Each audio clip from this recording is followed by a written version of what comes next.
In 1968, Dodge introduced the second-generation Charger. In 1969, the Charger underwent a few styling changes, such as the taillights, grille, and side markers. In 1970, more changes were in store for the final year of the second-generation Charger. A slight modification to the taillights, side markers, front bumper, and grille. At Graveyard Carz, we are currently restoring more than a dozen of these legendary Mopar muscle cars, with powertrains running from the 383 Magnum all the way up to the 426 Hemi. To date, you've watched us restore the most iconic, rare, and sought-after Chargers in the world. And now our legacy continues with the final assembly of this all-numbers matching 1969 Charger RT SE 440 Magnum 4-speed supercar.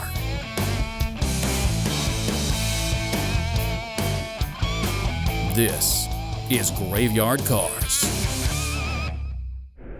They're coming to get you, Barbara. Buried deep in the Pacific Northwest, one team in Springfield, Oregon, takes on the impossible, finding dead Mopar muscle and bringing it back from the grave. Award-winning Master of Mopar, Mark Warman, his cousin Doug, his daughter Alyssa, his best friend Royal, his painter Will, and the rest of the GYC ghouls are restoring, resurrecting, and recreating some of the fastest, fiercest, and rarest muscle cars on the planet. This is Graveyard Carz. A few seasons ago, we introduced this 1969 Dodge Charger RTSE. This is a really neat car in as much as it's not just an RTSE, but it's a 4-speed, factory 4-speed, and it's numbers matching. So when we brought the car in, basically I walked around it, showed you the things that were original on it and not original on it. It really was a nice, complete car. Original engine, original transmission. It didn't run and drive because the motor had grenaded. So like with all of them, the first step, once it makes its way in the queue, is to disassemble it down to the bare body, send it out and have it dipped. So when the car came back from the dipper, it was in really nice shape. Previous sins showed up, previous sins and repairs to the quarter panels, which were so much that we decided we would put full quarters on. We might have been able to get away with a patch panel.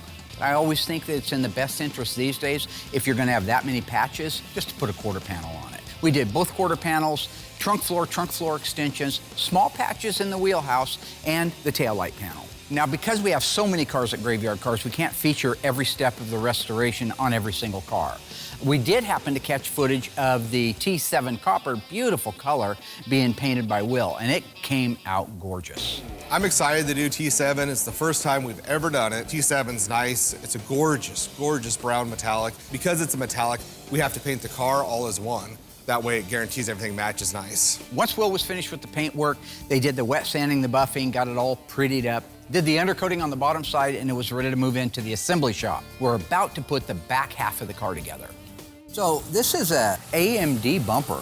I just wanted to share with everybody how nice these have gotten over the years. Originally, when they first started making them, they had a little bit of fitment issues, but even the chrome on this is show chrome. Look at the triple-plated chrome. It's just absolutely gorgeous. You know, once a month or so, I like to get out there and work with the guys, kind of remind them that I can still get my hands dirty and I know what I'm doing, and it's good team building stuff. They probably won't admit it, but I think they actually love when I get out there and go shoulder to shoulder with them, mano a mano, and work on these cars together, so. Love's a strong word. And the other thing I want to say is these studs, these are actually bolts that go through from the back side, and it has a little keeper on it, and that allows you to be able to move this from side to side, because you need to be able to adjust the bumper. These are the gaskets that go on. These are going to keep the water out of the trunk compartment. Mark is very knowledgeable, so if I ever have any questions about a car or any special models of these cars, I can go straight to him. What's better than just having him right there when you have a question? So we just got to be mindful that lower brackets don't scratch anything, come up through the hole openings. I'm lined up. I am too. Good. Just get them started in there. I think the tail end of the 69 is a little classier than even the 70. I Yeah. don't like the trim panel on the 70, even though I owned one. So what we're talking about here is the subtle differences between the 69 Charger and the 70 Charger rear body area. The 70 uses a rear finish panel that has the RT called out on it, and the 69 Charger uses a call out emblem that actually sticks to the body itself. I'm just gonna give it a little something. Okay. Yeah. Look at that beautiful thing. Now, there's something else to show here real quick. New foam gaskets. Reconditioned original. So what are you doing on these? You're water blasting these? So a lot of steps. I'll sandblast it on a really, really low setting with that new blaster that we got. I'll take some Scotch-Brite and then some polish on the Scotch-Brite. And then you just leave it And then natural. leave it natural. And these are brand new reproduction bezels we're getting from Classic Industries that go on there. But these are original taillights, aren't they? Yeah, The lenses originals. themselves. They cleaned up really nice. All right, go ahead and set that bad boy in there. Goes right on those studs. Fantastic. Go ahead and put a nut on there. All right, so he's putting the nuts on there. Those are factory fasteners. So one more little factoid here on the 70 taillights is a car that was manufactured before January of 1970 had one taillight style. If it was manufactured after about January 1st of 1970, the Department of Transportation implemented a new rule saying that that taillight had to have a small reflective strip in it. So if you were sitting on the side of the road, it was dark out, you didn't have your lights on, and a car coming up behind you had his lights on, he would see that reflector and know there's a car sitting there. All right, the next part that's gonna go on is our RT emblem. Beautiful. This is a new reproduction. It's Classic Industries part, but it is nice. See, they have a sealer on there. And that sealer on there is what's gonna keep us from having water come inside the car. AMD supplied us with the rear tail panel for this car. The holes were not drilled for the RT emblem, so I had to do them myself. So I took measurements from an original tail panel to get the holes, but some of these actually came crooked, but I took the time, took the measurements, and then straightened them out to make sure this emblem was perfectly straight. When it came to the 73 Challenger, it's also kind of exciting because it's a black car. I haven't done a black car on the show yet. 73, so it's, But it's at that point where it's time to get color going, so we've got the engine compartment prepped out, the jams prepped out, and we can get them black now. One of the great things about doing these apart in the single stage black, you get it shipped to you. It's just a gallon of black, and it's all the same. It's ready to go. I set the booth temp at about 70 degrees and use an 85-degree temp reducer because it'll lay out better. One of the advantages, like I said, of doing this apart is you got your doors laying down. You can really lay these panels out.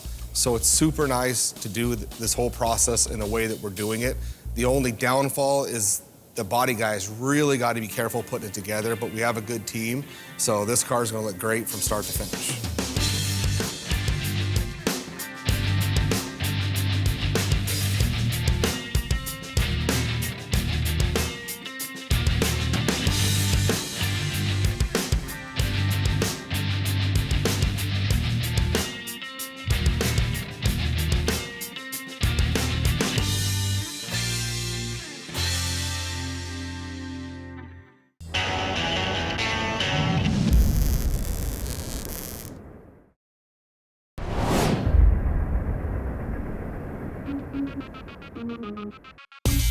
These are the rear body trim pieces. There's a left and a right to it. These I actually sent out and had re-chromed. They do make reproductions, but they were on back order at the time. So we re-chromed these and detailed them. You know, one of the hardest things that we have anytime when restoring a car is getting the parts for it. Getting the correct parts, number one, making sure they're a good quality reproduction part that you'd want on your car. You pick up the phone, you call your Classic Industries, Dante, one of the guys, I need this taillight molding. Well, Classic makes this particular one, but they're on global back order because of the pandemic and all the things that are going on. So what are you going to do, right? You're gonna deliver a car without them? No, you take the original ones, you cherry pick through all of them that you have, and you find the ones that are re-chromable, and that's what we did. Because the fact is, if the parts are diminished, it ain't getting finished.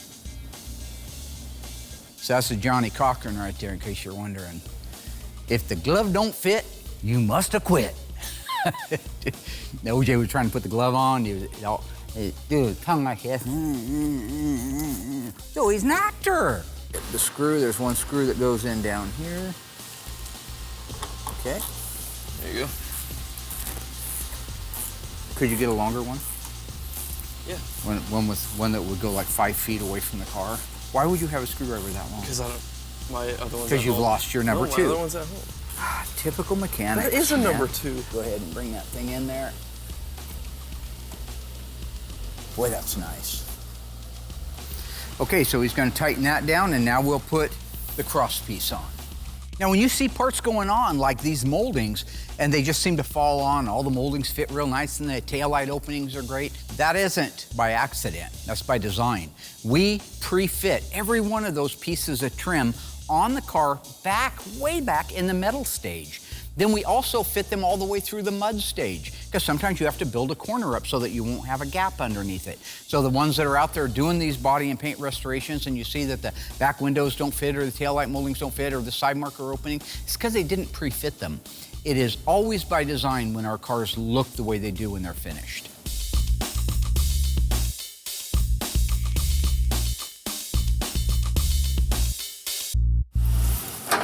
See, you got me a stubby screwdriver for this one. Didn't want to deal with that 3-foot long one. Not that I'm not used to that. Is that better? That's much nicer. Easier to handle for you? Thank you, thank you, thank you. Wonderful.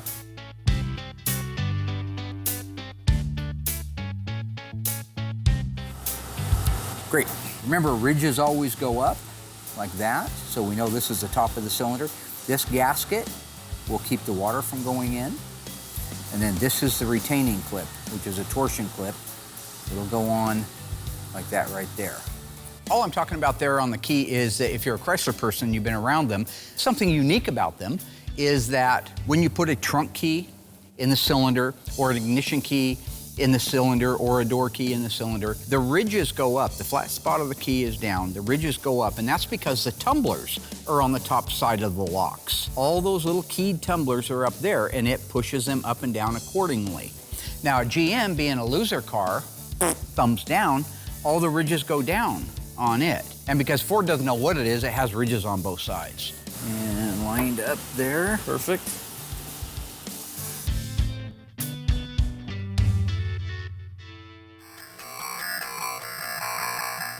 Now that the engine bay and the door jambs are all shot, I can go ahead and get the car ready for final paint. E-body door jambs are easy. They don't get a two-tone like the B-bodies. So basically you just get it all prepped out, mask it up a little bit, and then you shoot it black and you're done. When it comes to spraying the fenders, I actually don't mask off the inside. The inside of the fenders have been texture coated, so they're good already. I basically take a piece of 1.5-inch tape, run it around the border of the fender. I know not to put my gun back there and spray. I spray just the front. We have a great booth, pulls it right off to the side, you're good to go. You know, we just started doing the textures on the inside of the fender a handful of cars ago. It does a couple great things. First of all, factory did it. It protects from chips. It just gives it an overall very clean, very sanitary look. When you paint over it, it all looks so nice. And we got the technique, which takes trial and error, but we got a great technique doing it now, and it looks amazing.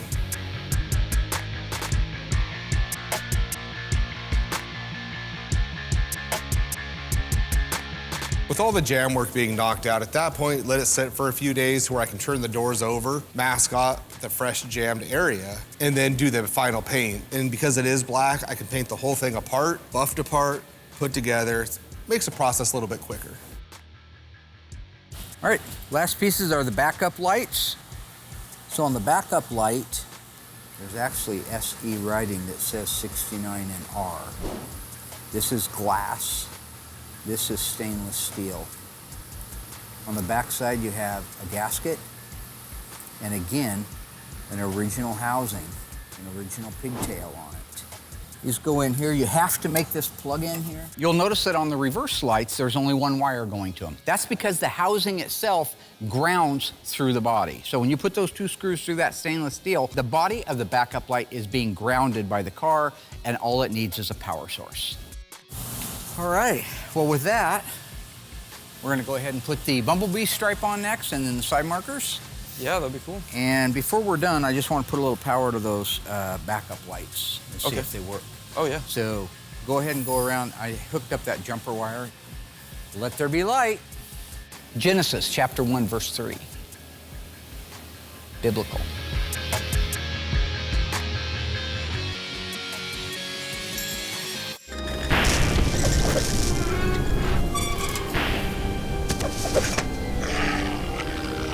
This gorgeous 1970 Coronet RT convertible left the factory with a 426 Hemi, 4-speed manual transmission, and a power convertible top. True or false? It is the only one that left the factory with those options. If you think you know the answer, stay tuned after the break. I'll let you know how you did.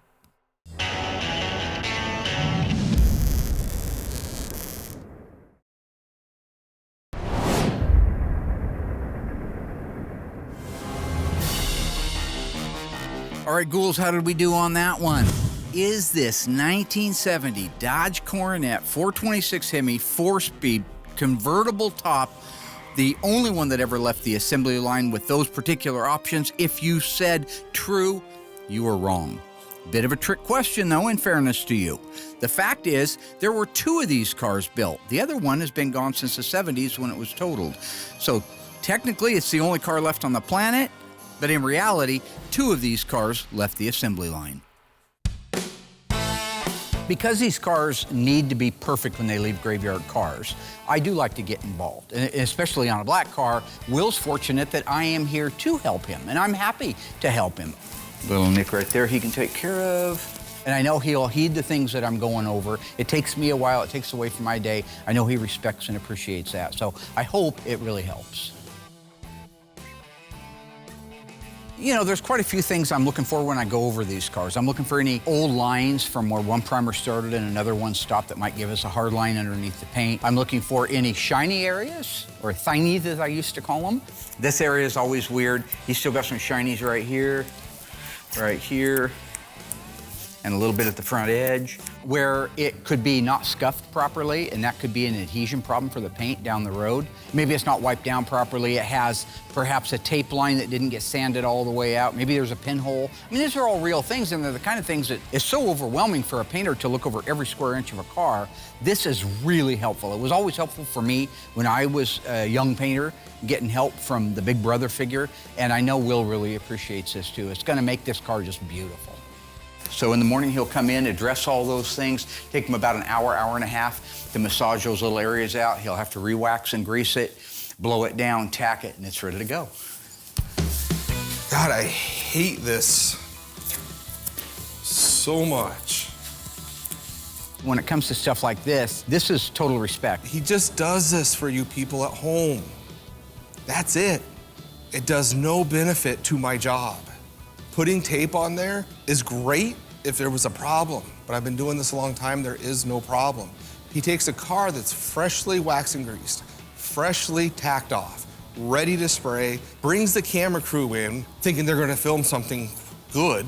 They don't, because it's just silliness. I help him out of respect, and he would do the same thing for me, and what I am doing for him, I know means the world to him, because it helps him be the very best painter on the planet. I think it's great that we're at that point in our relationship now, mutual respect. So he contaminates the area. I have to go back in, re-wax and grease everything, re-tack everything off. So those bits you guys get at home, they're actually 30-minute setbacks. This is a great example of teamwork personified. That car is flawless. It looks like a sheet of glass. That's what happens when 2 of the best painters in the world collaborate to make a car perfect. Can't you pull all the tape off the paint, sir? What'd you say? Will pulled all the tape off the paint before he started. How would you even know that? I filmed it. I was there filming it. Were you? Yes, sir. You were there, were you, Judas? And this is the first time hearing of it?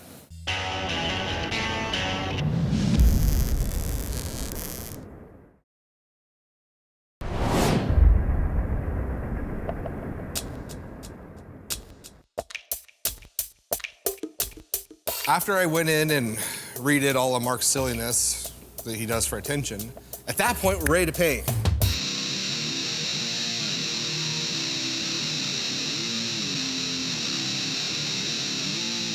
I love the black single stage. It covers quick. You just walk past the booth and you see the shine and the depth just in the first coat, and you can tell how great this car is gonna look.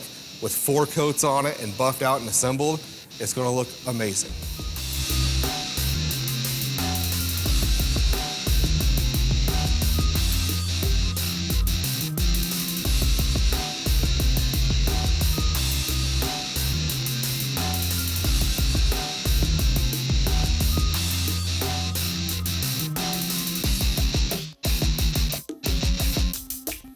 So after it's sat for a couple weeks, we do the cut and buff.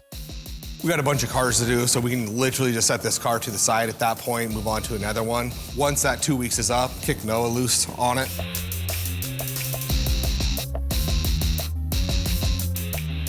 Okay, so just to clarify where we're at right now, Justin and I took the time to figure out where this stripe goes in space. It's really important because as these quarter panel stripes go out, they have to follow the trajectory of this deck lid stripe. So if this deck lid stripe were like that, if it was cocked off a little bit, there's no way you're gonna put that stripe on and have it land where it's supposed to land, right in the center of the side marker openings. The trajectory would be wrong. This is where Mark's years of experience is invaluable.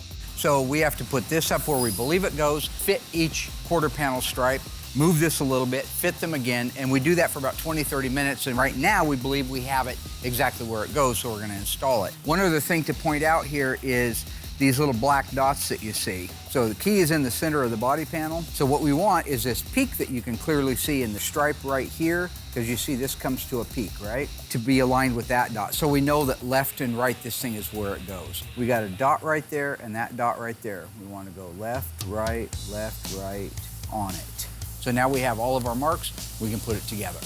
When you talk about graphics on a Mopar, they're all over the place. They got real prevalent in the late 60s and early 70s. Billboard decals, hockey sticks, blackouts on the hood. I mean, there is a whole gamut of different vinyl graphics for these cars. And prior to recently, I did all these myself. And if you wonder why, just go back and take a look. So like I worked with Alyssa and Will one time. I tried to teach them how to do a billboard graphic on a CUDA. I think it was the Phantom CUDA. Even though I walked through it with them blow by blow, they disregarded it and did it their way. Look what you've done. Uh-oh. What have you done? We got problems. What have you done? I didn't do anything. Like that song, I Did It My Way. So this is just a simple application gel that we buy from Phoenix Graphics, same place that give us our stripes. We don't always use the application gel. Sometimes I make up my own formula, like on the graphics for the billboards, I'll make up my own soapy solution. The reason for all that is I gotta have time to move that stripe. You lay it on there and it looks great. You look at the center of it, you look at the side of it, it's all on your marks where you think it's gonna be. You begin to squeegee it and all of a sudden it moves on the other side. I gotta be able to peel that whole thing back up again and lay it back down. So yeah, I want lots of application gel. I want lots of time. Until that thing is locked down and I know it's perfect, I want to be able to move it around. All right, and we line this one up right where it goes there. Move this one up till it hits. One of the great things about a car that comes in like this one did is it allows me to document it like on our Daytona Charger. On that particular car, I was able to photograph exactly where the decal was put on at the factory, not where Bill put his on at or Fred does, or even maybe perhaps where the schematics say it should go, but actually where it was on that car.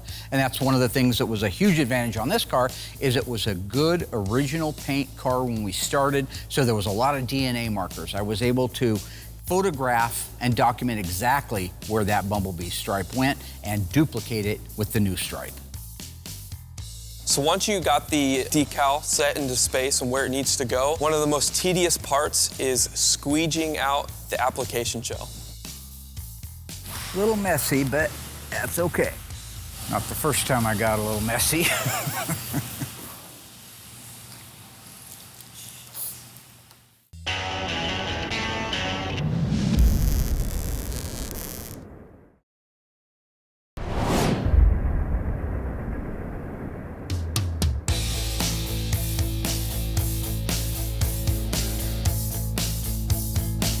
We undercoat almost all of our cars, you know, whatever the factory did on that particular car or whatever sellout Mark wants to throw on some random car or whatever. This car, not original anything, I don't believe, but he wanted to undercoat it. I put one coat on, it covers quickly. I don't like to get a lot of buildup on there. I've said this 100 times. You look at our cars that are undercoated, you can see how clean we put in floor pans and trunk floors and extensions. So I just do one coat, and it takes a little bit to make sure you got every angle, this and that. Then at that point, I'll kick it over to assembly, and it takes a good week for it to fully cure out, but it does look amazing. It protects the car down the road, adds a lot of life, and it keeps it very, very nice looking. All right, so we have our Bumblebee stripe in place and dry. So all we gotta do now is remove the backing paper without causing any damages. Once we do that, we will roll the edges, show you how that's done because it's a little tricky, and then we can move on to the quarter decal. So what we've got to do is pull the actual decal away from the backing paper. We'll have to trim a little bit off. We've got this, a lot right? of, yeah. They do make the stripes a little long, which is good. And so once we do wrap that corner, we'll have to cut some of the excess off. This is probably the hardest part, is just getting it started nice and even. So when I keep running the squeegee over the decal on the backing paper, sometimes that pressure will actually separate the adhesive on the backing paper to the decal itself. Don't worry, it's okay. You know, it'll wipe off. Just use a nice adhesive remover, something that's really mild and not a super hot product. But when you want to pull that backing paper off, you just find the edge and really gently pull it and separate it from each other, or else you can stretch out that decal. And you don't want to do that because it'll skew your lines. And what we were dealing with on the other side, just to stop right there, was getting this thing started. That's what you saw us fumbling over there with, is see, when I lift up the backing paper, the decal comes with it. So you have to pull the decal away from it, like that. Now, I don't have to on this side. I can just pull it off, but on the other side, that's what's so hard, is pulling that one loose and then this long one across here and getting the backing paper off of it.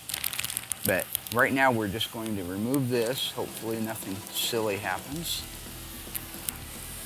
Just like that. Now, it wants to curl up. So what we're gonna do is open the deck lid and we're gonna make our corner. You gotta be real careful when you make this corner because you already see that there's starting to be a little bit of air bubbling in there. So you have to be tight up against that corner, that edge, as you roll it.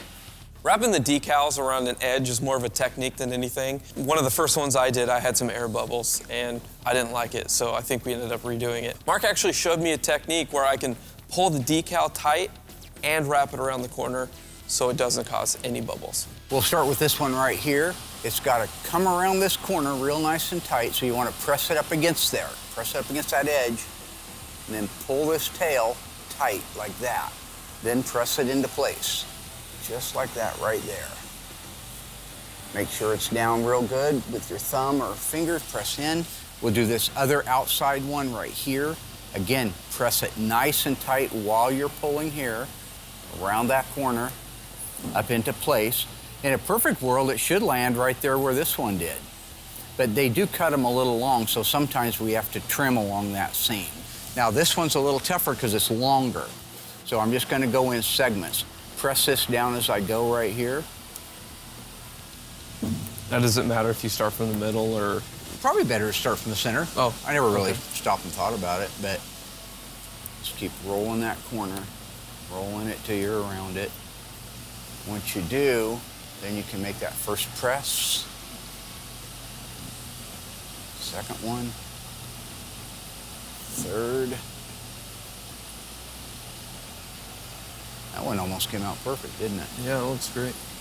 Hardly any trimming on that one. Really, very little. That one came out really nice.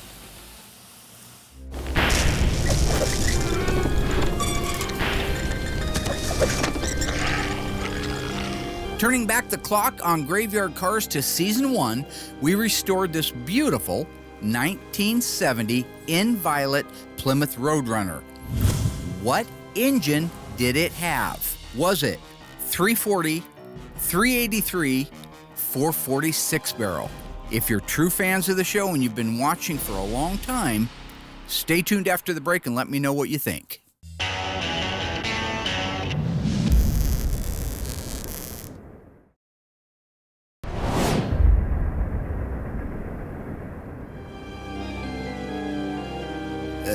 Welcome back.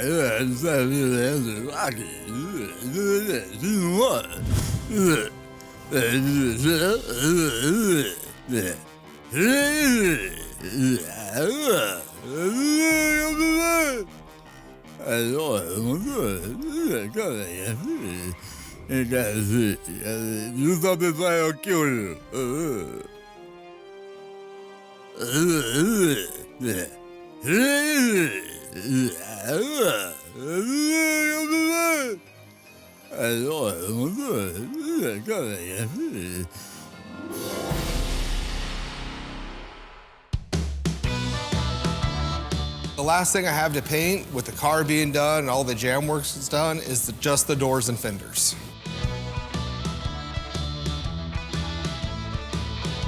My man! Gun doors! You getting ready to paint the Challenger pieces? Yeah. Nice. I know what he was gonna do. I knew he was gonna peel the tape off. I just wanted those people at home to see it.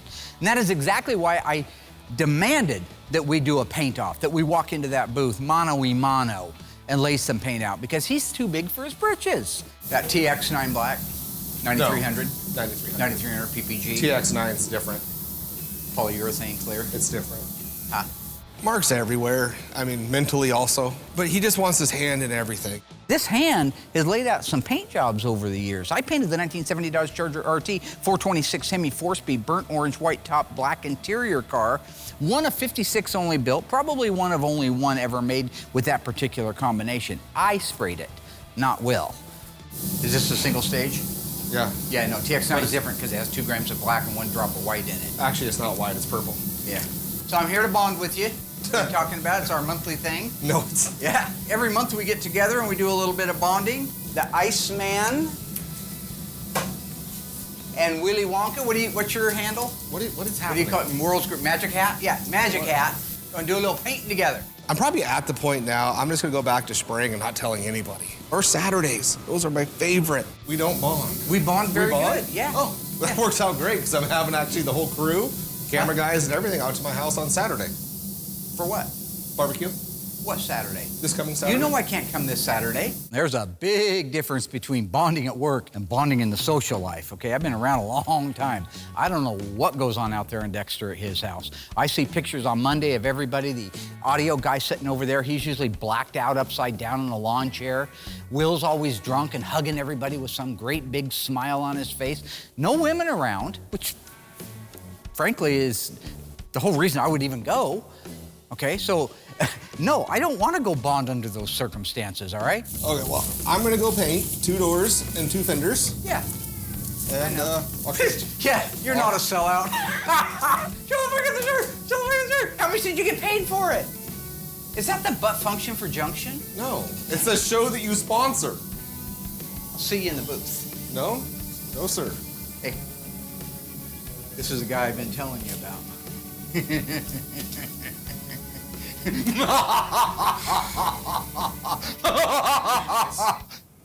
Mother.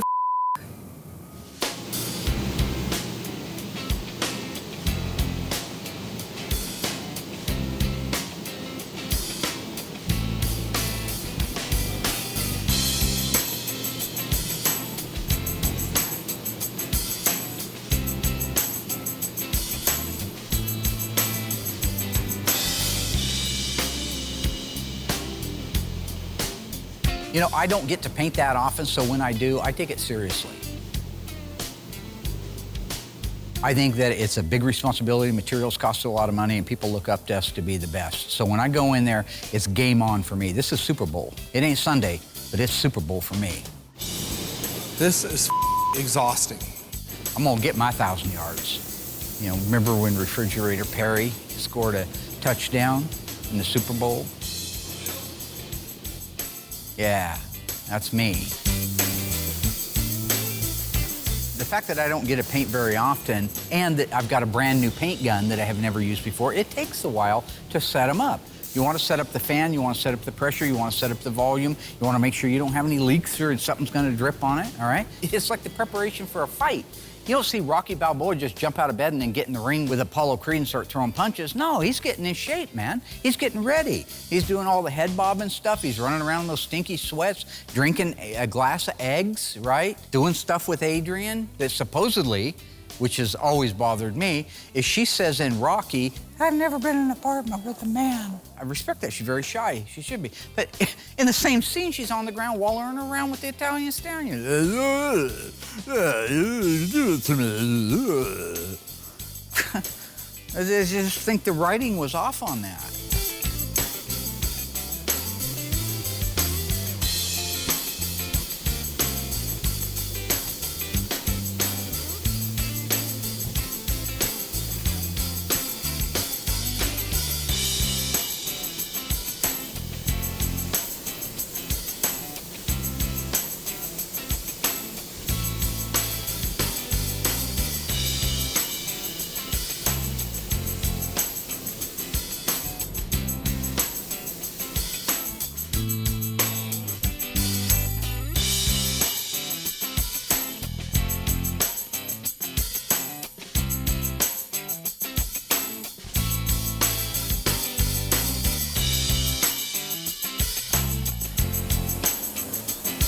You know, I just tune him out.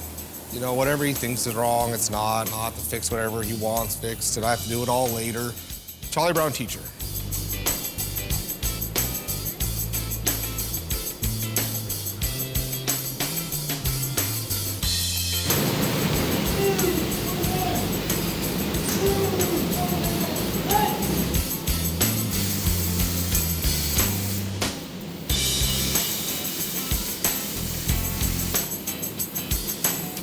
I want to call my brother.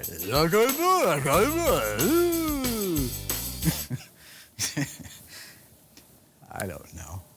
What's the next question?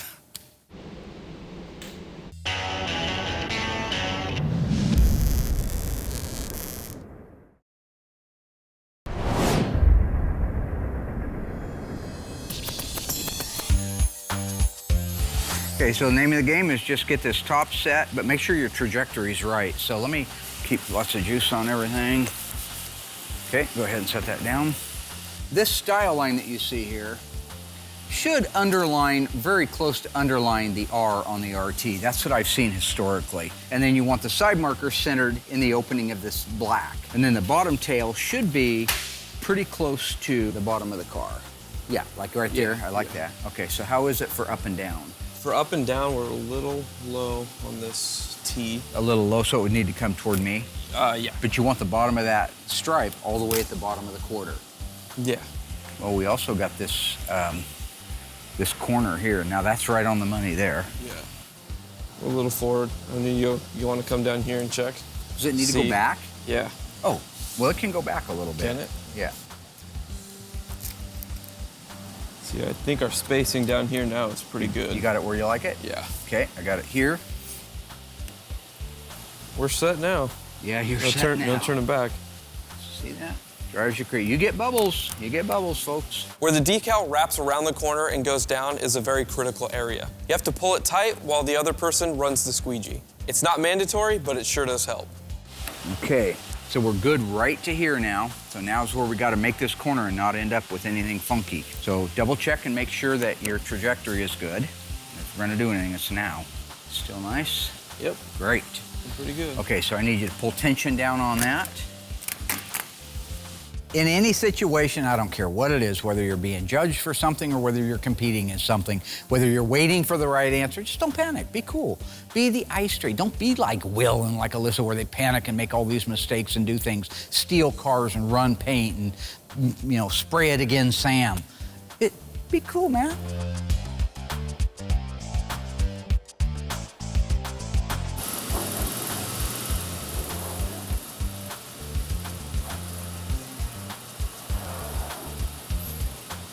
Slightly creepy. Just slightly. All kidding aside, we have a lot of fun, but this is a beautiful car. When it is outside, detailed, it's a rocker molding car. It's got obviously belt moldings, it's a Charger. That beautiful T7 with the bumblebee, the black top, the black leather interior, it's just gonna glow. This car is gonna be one of the prettiest second generation Chargers we've ever done. So I'm so excited to see it done. And I know the guy that owns it can't wait to get it back. Learning so much from Mark has made me feel so much more comfortable working on these cars. You know, when you first come in here, you can be super nervous. You're touching these high-end cars. I mean, these are other people's cars that you're dealing with, and you do not want to mess them up. I was more comfortable taking my car from scratch this time, basically, and rebuilding my own car. I had a 72 Charger that I bought when I was 15 for $500, and I was scared to do so many different things on it.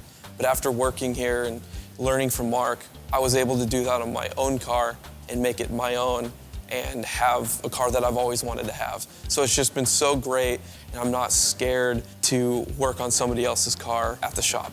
Once the stripes are on, we are ready to install the side markers. If you notice, they're black because it's a black striped car, so it's got to match this stripe. If it had a white bumblebee stripe, the side marker housings would be white to match the decal.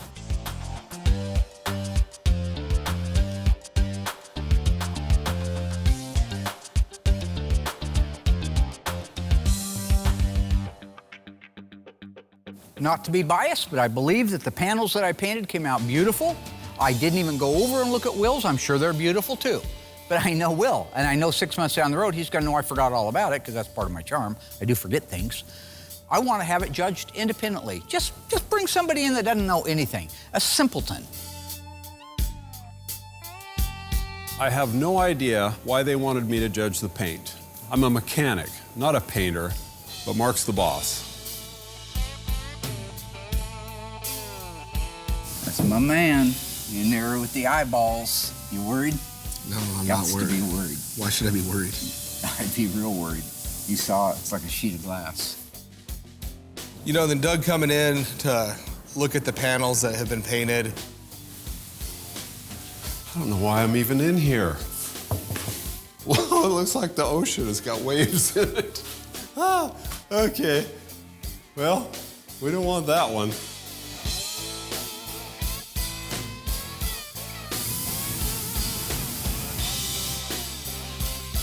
They all look great to me. Can you tell him that? No, Doug, I gotta have you pick one door and one fender.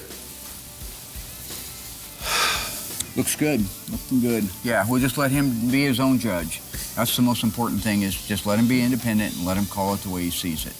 Mark's to my right over here giving signals because he wants to make sure his get picked.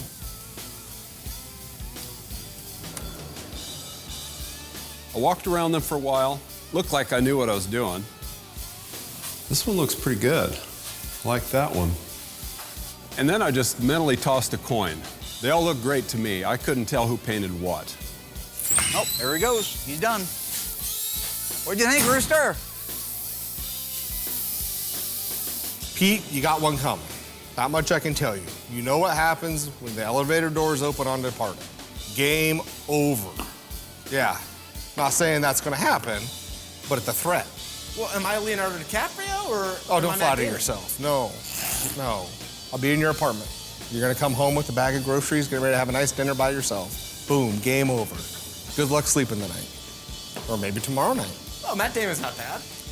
He's what? I mean, he's not a bad actor to be compared to. You said No, I I'm not wasn't comparing Leo. you to an actor. I'm telling you my level of frustration. I'm gonna go back to the shop after this. Everyone's getting departed. You guys all get to go home early today. Thank you. Yeah, well, welcome. We done?